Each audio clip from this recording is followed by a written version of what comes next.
Rule 6 जी हमारा क्या कहता है कि प्रतिवादी के लिखित बयान से संबंधित जो नियम है वो क्या है, काउंटर क्लेम के रिप्लाई पर भी लागू होंगे। मतलब क्या है, समझिए आगे कि जो नियम प्रतिवादी द्वारा दिए जाने वाले रिटर्न स्टेटमेंट पे लागू होते हैं वही नियम काउंटर क्लेम के रिप्लाई पर लागू होंगे। मतलब क्या है, मतलब यहाँ पे ये है कि मैंने जितनी बार भी आपको समझाया है कि काउंटर क्लेम को एक सेपरेट सूट माना जाएगा, और जब इसको सेपरेट सूट माना ही जा रहा है तो काउंटर क्लेम का जो सेपरेट सूट है उसमें इसको प्लेंट मान लिया जाता है। और जब ये प्लेंट हो गया तो हमारा जो प्रतिवादी है वो तो प्लेंटिफ हो गया ना, वादी हो गया ना। अब जो वादी के पास जाएगा काउंटर क्लेम वो क्या हो जाएगा, वो उसके लिए एक प्लेंट हो जाएगा, और जब उसका वो रिप्लाई देगा तो वो रिटर्न स्टेटमेंट के तौर पर देगा। अब वो रिटर्न स्टेटमेंट हो गया, काउंटर क्लेम क्या हो गया, काउंटर क्लेम का जो वाद गया वो वहां से अब वो रिटर्न स्टेटमेंट देगा अपना। तो उस रिटर्न स्टेटमेंट पे जो नियम लागू होंगे वो वही वाले नियम होंगे जो कि नॉर्मल केसेस में रिटर्न स्टेटमेंट को लागू होते हैं। बस उसी की बात यहाँ पे कर रहा है, कुछ है ही नहीं, कंफ्यूजन नहीं है बिल्कुल भी। Hello everybody, welcome back this channel. तो अपन सीपीसी पढ़ रहे थे, सीपीसी में अपना ऑर्डर 8 चल रहा था और रूल 6 अपन चल रहे थे, पढ़ रहे थे, ठीक है। तो इसमें अपन आगे पढ़े थे, तो ई तक अपन कर चुके हैं। आज अपन ई एफ और जी करेंगे, इसके 2 बच्चे हैं बस, इसके बाद ये ख़त्म हो जाएगा, फिर अपन रूल 7 पढ़ेंगे, ठीक है। तो समझते हैं इसको क्या क्या कहने की कोशिश कर रहा है। तो रूल 6 हमारा बात करता है, रूल 6F, ठीक है। 6F हमारे क्या बारे में बात कर रहा है कि प्रतिवादी को राहत जब काउंटर क्लेम सफल हो जाता है, यानी कि जब काउंटर क्लेम सक्सेस हो जाता है, आपका सफल हो जाता है, तो उसके बाद क्या होगा आगे समझिए कि अगर किसी सिविल सूट में सेट ऑफ किया गया काउंटर क्लेम किया है, प्रतिवादी के पक्ष में साबित हो जाता है, प्रतिवादी करेगा ना काउंटर क्लेम और सेट ऑफ, ठीक है, किसी सूट में, सिविल सूट में, और प्रतिवादी के पक्ष में, डिफेंडेंट के पक्ष में जो सूट है वो सफल हो जाता है, साबित हो जाता है, और कोर्ट पाती है कि हिसाब लगाने के बाद, यानी कि सेटलमेंट हो जाने के बाद है कुछ राशि वादी को मिलनी चाहिए, ऐसा कोर्ट को लगता है। मतलब कि साबित हो जाने के बाद, हिसाब लगाने के बाद जो भी हिसाब निकलता है, क्योंकि शॉर्ट ऑफ वगैरह किया है, काउंटर क्लेम किया है, अब पता चली वादी को मिलना है पैसे एक्स्ट्रा या फिर प्रतिवादी को एक्स्ट्रा पैसे मिलने, तो वो बात की बात होगी, जब अपन एग्जाम्पल समझेंगे तब क्लियर हो जाएगा, ठीक है। तो यहाँ पर कुछ वादी को पैसे मिल रहे हैं या फिर प्रतिवादी को कुछ पैसे मिलने चाहिए, तो कोर्ट उस पार्टी के हक में फैसला सुनाएगी जो उस बैलेंस बची हुई राशि के लिए हकदार होगा। यानी कि मान लीजिए 1 लाख का सूट फाइल किया था, सिविल सूट, ठीक है। अब डिफेंडेंट ने बोला कि 80,000 मेरे हैं, ठीक है। अब यहाँ पे 80,000 डिफेंडेंट मांग रहा है, तो 20,000 रुपये किसके निकल रहे हैं, इसके 20,000 रुपये निकल रहे हैं, वो है वादी का, तो यहाँ पे वादी को मिलेंगे। तो उसी की बात कर रहा है कि अगर प्रतिवादी के निकलेंगे तो प्रतिवादी को हकदार होगा उस पार्टी का जो अमाउंट है, और अगर डिफेंडेंट है तो उस डिफेंडेंट को मिलेंगे। शॉर्ट से समझ लीजिए और जल्दी क्लियर हो जाए, क्योंकि इसमें थोड़ा एक पॉइंट नहीं आ रहा होगा शायद समझ में, तो मैं इससे शॉर्ट एग्जांपल से समझा देता हूँ। मतलब यह है कि अगर वादी ने पैसा मांगा और प्रतिवादी ने भी काउंटर क्लेम के करके अपना पैसा मांगा, तो कोर्ट दोनों के दावों को मिलान करेगी।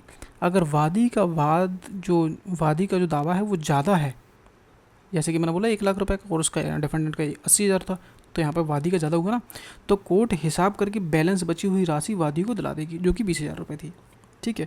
अगर प्रतिवादी काउंटर क्लेम ज़्यादा है, डिफेंडेंट का ज़्यादा है, मान लो 1 लाख मान लो, वादी का 80,000 रह जाता है मान लो, तो यहाँ पर जो बची हुई राशि है वो प्रतिवादी को दी जाएगी। सिंपल सी बात है, दिमाग नहीं लगाना अपन को यहाँ पर, ठीक है। एग्जाम्पल और समझ लो कि राम ने श्याम पर डिफेंडेंट सूट फाइल किया 1 लाख रुपये का, जो अभी मैंने एग्जाम्पल दिया, ठीक है, और श्याम ने भी 80,000 रुपये का काउंटर क्लेम कर दिया, तो यहाँ पे दोनों को हिसाब करेगी कोर्ट। उसमें पाता है कि वादी का दाव निकल रहा है 1 लाख का और डिफेंडेंट का निकल रहा है 80,000 रुपये, तो दोनों में काट पीट के हो गया, बचा 20,000 रुपये, तो 20,000 रुपये वादी को देने हैं डिफेंडेंट को।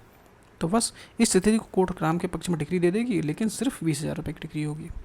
आगे समझ में, इसमें कोई कन्फ्यूज़न नहीं होनी चाहिए, बहुत ज़्यादा सिंपल था, ठीक है। अब अपन जी पे चलते हैं, जी क्या कहने की कोशिश कर रहा है वो समझ लेते हैं। जी हमारा क्या कह रहा है कि प्रतिवादी के लिखित बयान से संबंधित काउंटर क्लेम के उत्तर पर प्रतिवादी के लिखित बयान से संबंधित नियम काउंटर क्लेम के उत्तर पर भी लागू होंगे।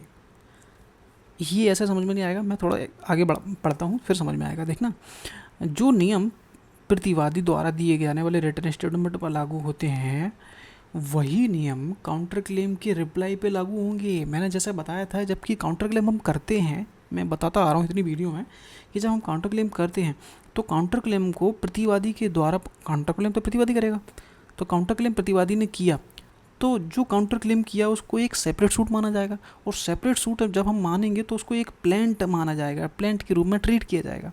अब जब इस प्लेंट का रिप्लाई आप दोगे तो जो वादी था हमारा पुराने केस का वो डिफेंडेंट बन गया। अब जो इस काउंटर क्लेम का रिप्लाई दे रहा है वो एक रिटर्न स्टेटमेंट के तौर पर माना जाएगा। जब एक बात जब वाद हो गया तो वो रिटर्न स्टेटमेंट ही तो होगा, ठीक है, तो वो डिफेंडेंट बन गया। तो यहाँ पर वही बात कर रहा है कि जो नॉर्मली रिटर्न स्टेटमेंट के लिए जो नियम होते हैं, तो वो काउंटर क्लेम का रिप्लाई भी तो रिटर्न स्टेटमेंट बन गया ना, जो वादी पेश कर रहा है, तो उस पर जो नियम लागू होते थे रिटर्न स्टेटमेंट में, अब वो रिटर्न स्टेटमेंट बन गया है वादी वाला रिप्लाई, तो उस पर भी ये नियम लागू होंगे। बस सिंपल सा ये था, उसमें कोई डाउट नहीं है भाई, बहुत सिंपल था, शॉर्ट से समझ लो और क्लियर हो जाएगा। मतलब यह है कि जब प्रतिवादी काउंटर क्लेम करता है और वादी को लेकर उसका उत्तर देना होता है, तो वह उस उत्तर भी उस तरह माना जाएगा जैसे प्रतिवादी का रिटर्न स्टेटमेंट माना जाता है, ठीक है।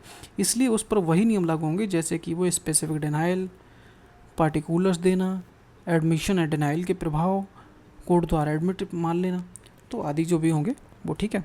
एग्जाम्पल्स और समझ लो, क्लियर हो जाएगा कि राम ने श्याम पर डिफेंडेंट के अगेंस्ट मुकदमा दायर किया, श्याम ने काउंटर क्लेम लगाया। अब राम को उसका उत्तर लिखित रूप में देना है।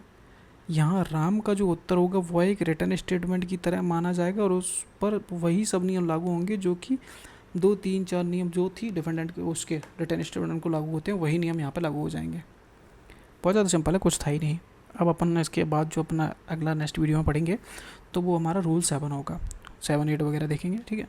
ये थोड़े ज़्यादा थे और मेरा गुड नोट्स पे एक्चुअली में क्या है, क्रैश हो गया एक तरह से कह सकते हो, क्योंकि मैंने iOS पे अपडेट कर दिया जल्दी, इतना वेट नहीं करा, थोड़ा रिव्यू का वेट करना चाहिए था और मैंने अपडेट कर दिया। तो इसके बाद जो जितने भी हिंदी में वर्ड लिखता हूँ ना, तो ये गुड नोट्स है और गुड नोट्स के जो वर्ड्स हैं वो क्रैश हो रहे हैं, हिंदी में जो गायब हो रहा है। जैसे कि मैं दिखा देता हूँ आपको, जो अभी मैंने पढ़ा है ना EF वो 6F, तो यहाँ पे जो हिंदी के वर्ड ही नहीं है भाई, सारे इंग्लिश के। तो ये ऐसा कुछ ग्लिच वगैरह है, तो उसका कंप्लेन मैंने किया है, मेल किया है, उसका रिप्लाई क्या आएगा देखते हैं, ठीक है। तो मैं सजेस्ट करूँगा भाई मत करना अपडेट iOS में, ठीक है। तो ये समझ में आ गया हो तो वीडियो को लाइक करना, सब्सक्राइब करना, कुछ और पढ़ना हो तो वही बताना। साक्ष्य अधिनियम की सोच रहा हूँ मैं, नए वाले की, BSA की पढ़ने की, ठीक है। और ये आपको पढ़ना है नहीं पढ़ना है वो आपके ऊपर डिपेंड करता है भाई, क्योंकि मैं तो ज़्यादा नहीं टाइम मिलता तो मैं इतनी वीडियो बना पाता हूँ, ठीक है। पसंद आते हैं तो देखिएगा, नहीं समझ में आते हैं कोई बात नहीं। और जब रिवीजन करोगे मैं कहता हूँ तो 1.5x पे इसको रिवीजन करके पढ़ो तो जो जल्दी हो जाएगा आपका, एग्ज़ाम के टाइम पे बहुत मज़ा आएगा। इतनी डीप पढ़ा रहा हूँ भाई, एक लाइन का पूरा रूल है ये, आपको इतना पढ़ा रहा हूँ मैं एक रूल के लिए, 15-15 मिनट के मैं एक वीडियो बना रहा हूँ, एक रूल 2 रूल के लिए, जो एक मैटर ही नहीं करता कि इतना डीप पढ़ना। बस ये है कि अगर आप प्रैक्टिस वगैरह करते हो, सिविल सूट आपकी बहुत हेल्प करेंगे भाई। तो आपको मज़ा आता है तो सब्सक्राइब, वीडियो को लाइक वगैरह कर दिया करो। बाकी तो आपके ऊपर है, करना है नहीं करना है आपके ऊपर डिपेंड करता है। कुछ स्पेसिफिक चीज़ पढ़नी हो तो मेरे को बताना, क्योंकि अभी मैं थोड़ा वीडियो स्लो कर दिया है, मेरे को मज़ा नहीं आ रहा। अब मेरे को क्या करना पड़ता है, यहाँ पे तो मैंने बनाया, इसको बनाने के बाद स्क्रीनशॉट लिया, स्क्रीनशॉट लेने के बाद मैंने इसको स्क्रीनशॉट यहाँ पे लगाया है, क्योंकि अगर स्क्रीनशॉट नहीं लगाऊंगा तो वो ऑटोमेटिक इरेज हो रहा है, तो बड़ी प्रॉब्लम है भाई, मैं नोट्स नहीं बना पा रहा हूँ। पर क्योंकि मैं एक दिन छोड़ के आपके लिए वीडियो लाता हूँ तो मैं बना रहा हूँ जैसे करके बनाना है, ठीक है। मिलते हैं नेक्स्ट वीडियो में, ठीक है। वीडियो पसंद आए तो वीडियो को लाइक करना, चैनल को सब्सक्राइब करना। मिलते हैं नेक्स्ट वीडियो में, थैंक यू।